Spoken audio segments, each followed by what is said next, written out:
him, lad. I haven't seen him all week. The UFC have kept us apart. When he see me coming, because you know when I saw him last time, he got an hand sanitizer bottle bounced off his foot. I don't understand you or anything. Back in the flouty mouthy, clouty, like what? Hand sanitizer, boy. You. Hey.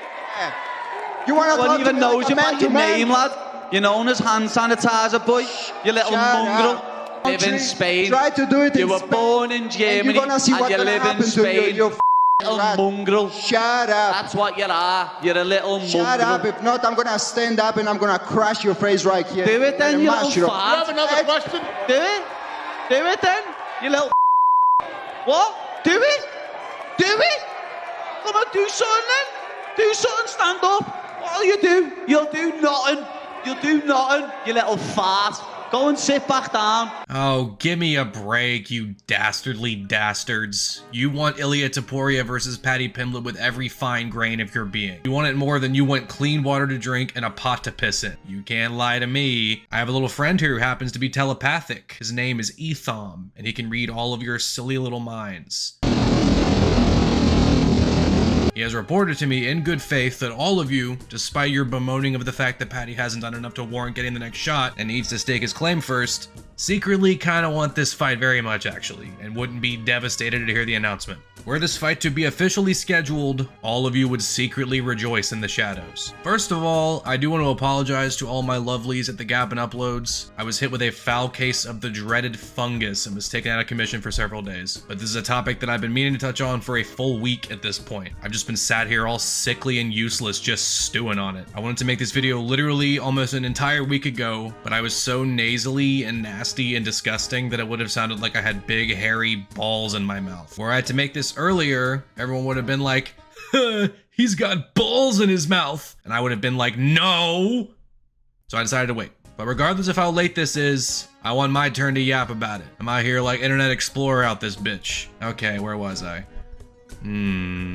Oh yeah, holy shit! Ilia Topuria is a certified atomic bomb. Jesus Christ. No one, and I repeat, no one has so effortlessly taken a battering ram the lower weight classes and put everyone on notice like this since McGregor back in his heyday. And honestly, this man is positioning himself to completely dwarf all of the Irishman's accomplishments without even breaking a sweat. It's truly uncanny seeing Ilia hit many of the same notes that McGregor was able to in a similar time span back in the day. Just a breakneck ascension to the rankings, making every other contender look like soggy, smelly diaper in the process. This dude is just a Grim Reaper, just floating around like a Nazgul, scaring the dog piss out of everyone in his wake. I think what puts him above McGregor despite the similarities is that he is out here absolutely decimating thoroughly dyed-in-the-wool UFC elites and otherwise badasses in the same manner that you or I would dispatch of a fistful of termites or something, or like a rat, I don't know. Knocking Volk, Holloway, and Oliveira out cold 3 fights in a row is crazy work. We all knew he very much possessed the dynamite to do that before each of these fights, but seeing it happen in real time is still mind-boggling, especially the Max Holloway one. I know we're talking about lower weight classes, but I don't think anyone exemplifies the concept of having an adamantium chin quite like Max Bless. He fought his fair share of power punchers in his long-ass career and never even looked close to being finished before this one. The power in the hands of this man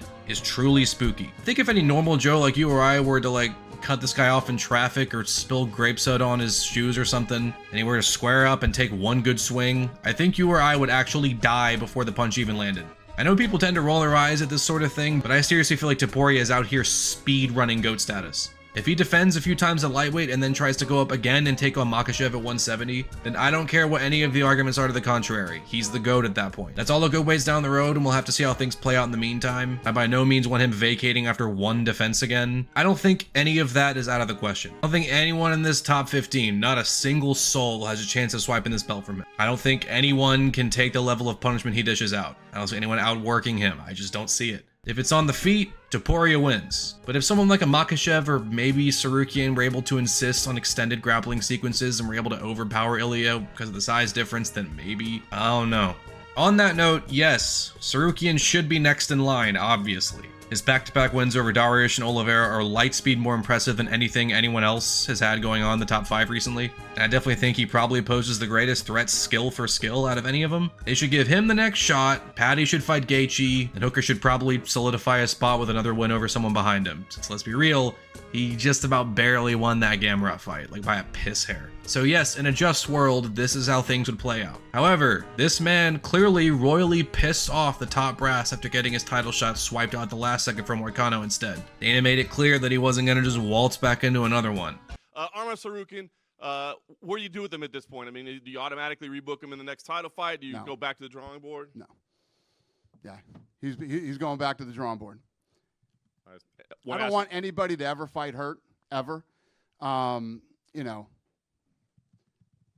we've been in these positions before.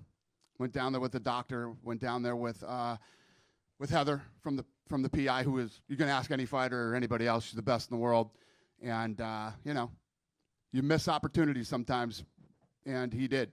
So we'll see how this plays out for him next year. So yeah, that's not happening. So besides that, what about the other guys? Well, Makhachev is gone, so not him. Oliveira just lost. Poirier and Holloway kind of cancel each other out. Poirier's then going to retire after that fight, and we just saw Max get starched by Topuria in his literal last fight. I'm not dying to see that rematch until he racks up a few more. Gaethje is on a bounce-back win over Fiziev, and I suppose he makes the most sense in the top 5. But is anyone really bouncing off the walls to see an aging Gaethje get his 1 millionth title shot, in which he will definitely get finished? Besides him, I'd say Paddy Pimblett makes about as much sense as Hooker, Gamrot, or Dariush. As I'm talking about this, it's clear that there just straight up isn't a natural next contender, and there probably won't be for the rest of the year. What would make the most sense is, like I said, do Paddy versus Gaethje as soon as possible and have the winner fight for the belt by like December. In the meantime, we can sort of try and even things out in this infamously, eternally log-jammed lightweight division. But personally, I'm not exactly crazy about the idea of Topuria fighting once every 7 months again, and then defending once and getting bored and then bouncing up to 170. I don't know how busy he plans on being, but for God's sake, man, this guy is such a sick champion that I just want him to defend more. No more one defense per time it takes a zygote to turn into a baby and get farted out, please. If you want to see this guy back in there in, let's say, October, we need a contender in mind right now. And like I said, besides Arman, it's a total crapshoot. No, Paddy Pimblett has not earned his shot. I'm not a baboon. Wins over an old Tony Ferguson, Bobby Green, and Michael Chandler aren't exactly outstanding. And the criticism that he's taken the easiest path to the title in the hardest division aren't without merit. And I'm just saying, you can justify him getting it about as much as you can the guys just ahead of him. Difference is, this fight is insanely marketable. I know Dana White hated it because Dana White hates fun these days, but I was giddy when Paddy got in the cage and they started mouthing off at each other. And it's well known, but these two have beef going back several years at this point.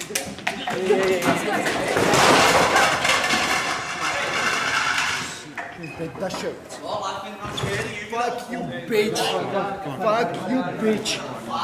It's not often that the stars align perfectly and we get a true, unfiltered grudge match where the two men just can't wait to get their hands on each other, rip each other apart. I'm all for good sportsmanship and shaking hands and being all nice and friendly, but I'd be lying if I said I didn't love me some good old-fashioned hatred between both parties. Even if it's just played up for the cameras, I think it's fun. Sue me.